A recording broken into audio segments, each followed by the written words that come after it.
Hello besties, welcome back to another mini blog. మొన్న fish తీసుకొచ్చినప్పుడు దాంట్లో ఎగ్ వచ్చింది. సో ఫిష్ ఎగ్ ఫ్రై ఎలా చేసుకోవాలో చూసేద్దామా. చాలా easy and healthy recipe. First fish ఎగ్ని నీట్గా వాష్ చేసుకోవాలి. వాష్ చేసుకున్న తర్వాత స్టవ్ ఆన్ చేసి కడాయి పెట్టుకొని ఆయిల్ యాడ్ చేసుకోవాలి. ఆయిల్ హీట్ అయ్యాక ఆనియన్స్ యాడ్ చేసుకోవాలి. ఆనియన్స్ త్వరగా వేగడానికి చిటికెడు సాల్ట్ వేసుకోవాలి.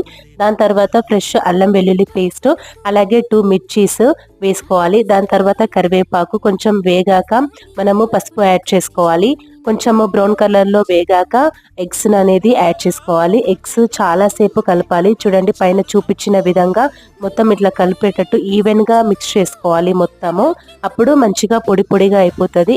ఇలా పొడి పొడిగా అయిపోయిన తర్వాత 2 స్పూన్స్ ఆఫ్ కారం, అలాగే గరం మసాలా, నేను ఇక్కడ చికెన్ మసాలా కూడా యాడ్ చేసుకున్నాను. లాస్ట్కి సాల్ట్ యాడ్ చేసుకొని మొత్తం ఒకసారి ఈవెన్గా కలుపుకోవాలి.